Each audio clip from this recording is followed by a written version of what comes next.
Oh, hey, hi. Sorry, I was just making myself a latte here and forgot I had this thing started. Anyway, hi. If we haven't already met, I'm Betty. If we have already met, I'm still Betty.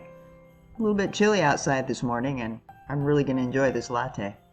Being able to make espressos and lattes here at home is such a luxury.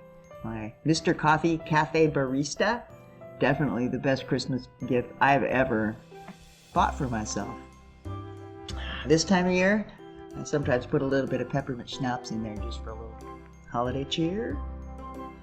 Not this morning though. I have to run into town later and take a couple of Christmas present checks in and actually walk into the bank and deposit them. How long has it been since you've walked into the bank and deposited a check?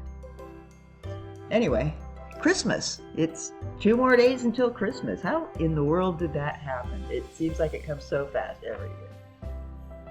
I mean, I'm actually recording this a couple of days before today when you're watching it, and as you can see by that box under the tree, I haven't gotten around to wrapping anything yet. We really don't do much for Christmas nowadays. We have our little baby tree here that we decorate, and we wrap up a couple of things that we know we already bought for each other to put under it. And that's really about it. Christmas was a whole lot different for me when I was younger. Yeah, we had the big family Christmas Day extravaganza.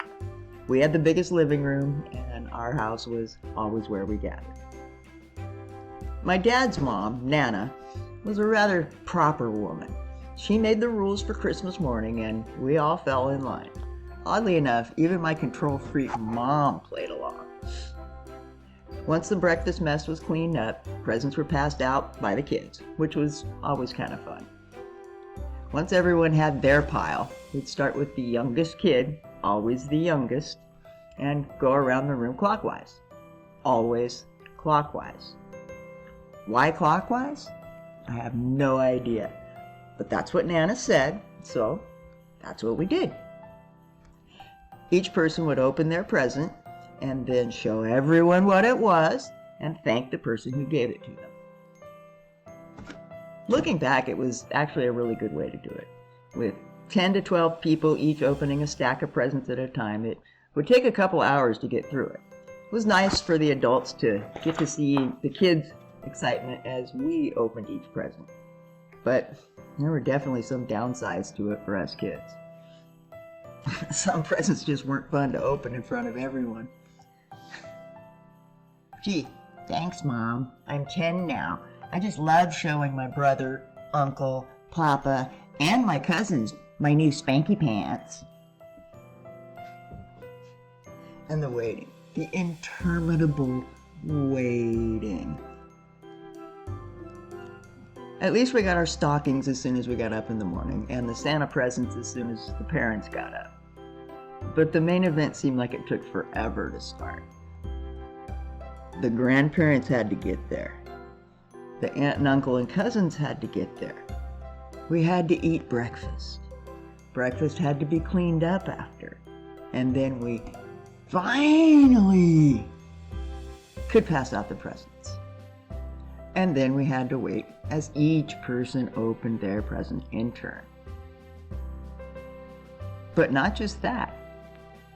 We actually had to even pay attention when other people were opening their presents because Nana was watching. That was easy when it was my brother or my cousins opening presents because they generally got something cool or something I could poke fun at them about.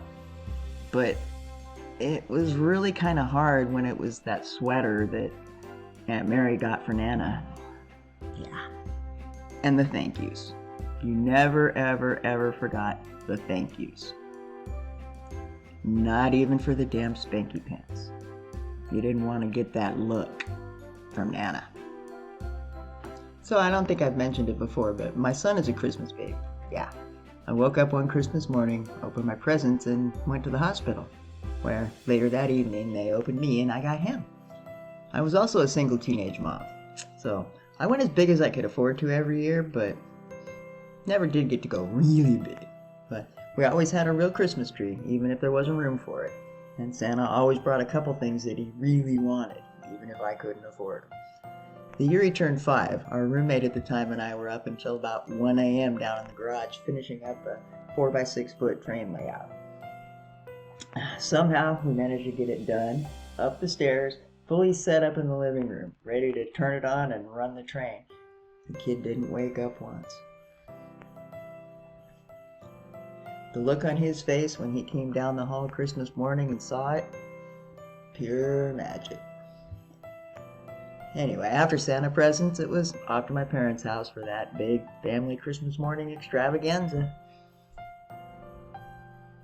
Then we got to go back home and play with our new toys until dinner. After dinner, we shifted into birthday mode.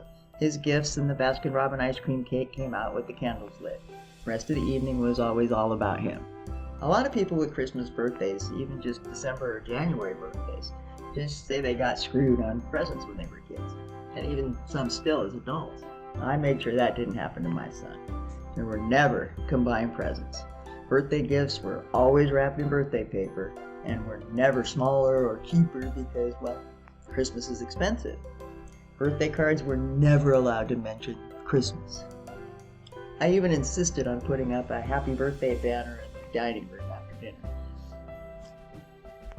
To be honest, that kid got over on presents. Our extended family had a bunch of birthdays in May, and May is close to halfway from December, so yeah, he got half birthday presents when we did our family gathering on Mother's Day each year. If you celebrate Christmas, do you take turns opening presents, or do you just go for it and open them all at the same time? Is it different for the kids and the adults?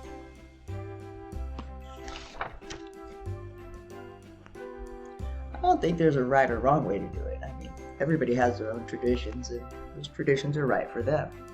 To be honest, I wouldn't have minded at all being able to rip them all open at once when I was a kid. But the way it was done at our big Christmas mornings did reinforce a lot of the lessons our parents were trying to teach us. Patience, self-control, and showing respect and gratitude to the people who have done nice things for us. Yeah, the older I get, the more I think stuffy, strict old Nana may have been onto something.